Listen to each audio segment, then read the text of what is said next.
కట్టినామని చెప్పి మాట్లాడుతారు. నేను ఒకటే అడుగుతున్నా, ఈరోజు జరిగిన ప్రాజెక్టులో జరిగిన కమిషన్ ఈరోజు సాంకేతిక నైపుణ్యం మీద కొంతమేరకే విచారణ చేస్తుంది. బెస్ట్ సాంకేతిక నిపుణులను నియమిద్దాం. మీరు ఎక్కడ కట్టినరు, ఎట్లా కట్టినరు, దీని వెనకాల ఉన్న మర్మం ఏందో ఆలోచన చేద్దాం.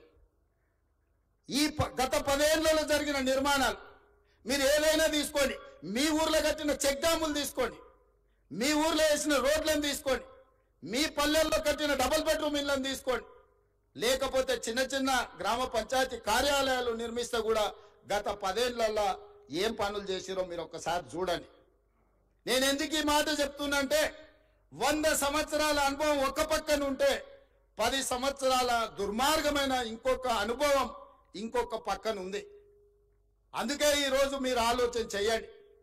ఒక పెద్ద మనిషి, ఒక అధికారి నాకు చెప్పిండు, సార్ రాజకీయాలలో ప్రభుత్వ ఉద్యోగాలలో 3 దిశలు ఉంటాయని.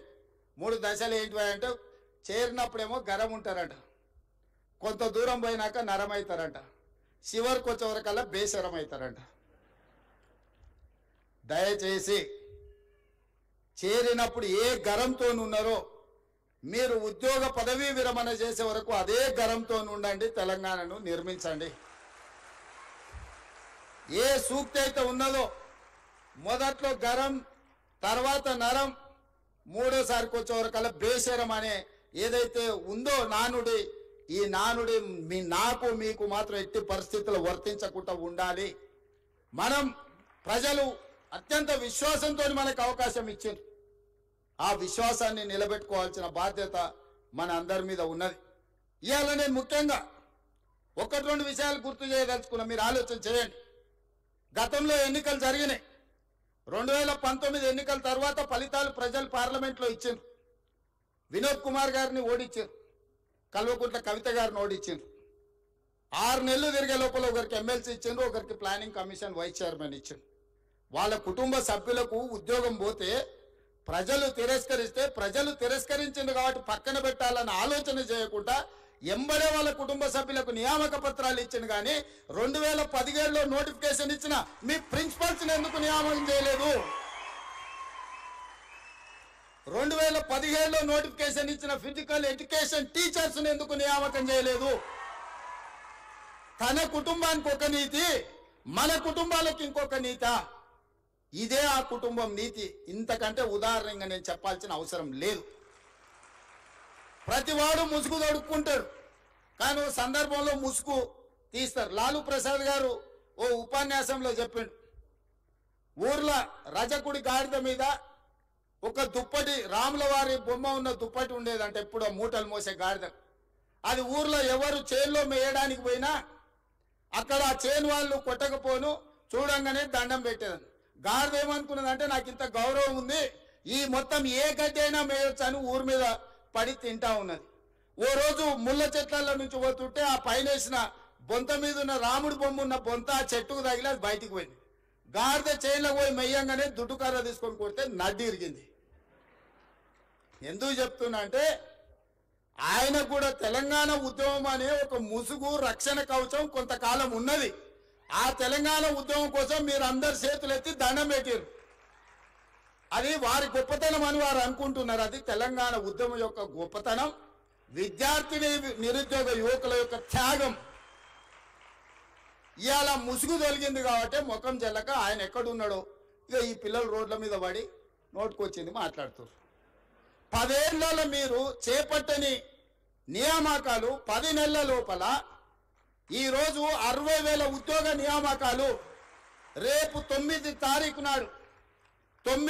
నాడు ఎల్బీ స్టేడియంలో 11,063 టీచర్ల ఉద్యోగ నియామక పత్రాలు అందించడం ద్వారా తండాలలో, గూడాలలో, మారుమూల పల్లెల్లో ఉన్న పేదల పిల్లలకు విద్యను అందించాలి, పాఠశాలలు ప్రారంభించాలి. దళితులు, గిరిజనులు, ఆదివాసీలు, బలైన వర్గాలు, మైనార్టీల పిల్లలు విద్యకు దూరం కావద్దు అని 11,063 మంది టీచర్ల నియామకాలు దసరా కంటే ముందు 9 తారీఖు నాడు సాయంత్రం 4 గంటలకు ఇవ్వబోతున్నాము.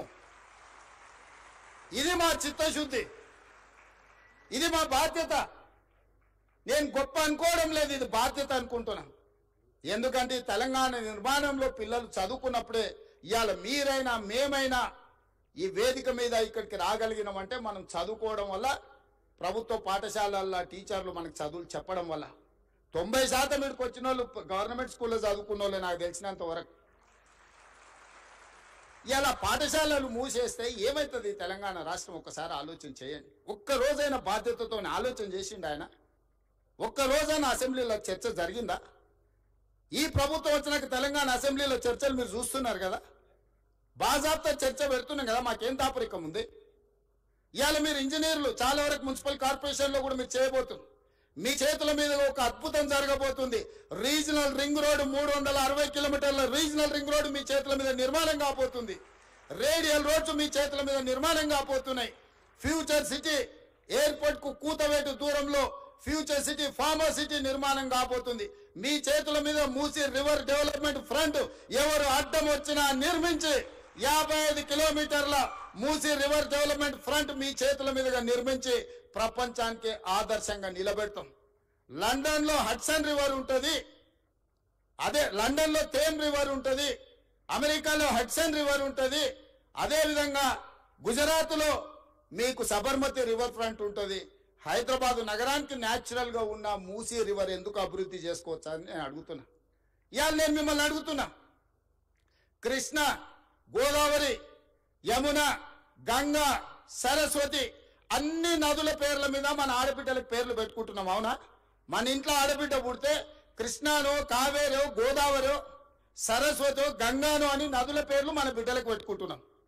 ఏ తండ్రి అయినా ఆయన బిడ్డకు మూసి అనే పేరు పెట్టుకున్నాడా? ఇన్ని నదుల పేర్లు, పవిత్రమైన నదుల పేర్లు మన ఆడబిడ్డలకు పెట్టుకున్నప్పుడు మూసి అనే రివర్ పేరు ఏ తండ్రి అయినా బిడ్డకు పెట్టుకున్నాడా? ఎందుకు పెట్టుకోలే?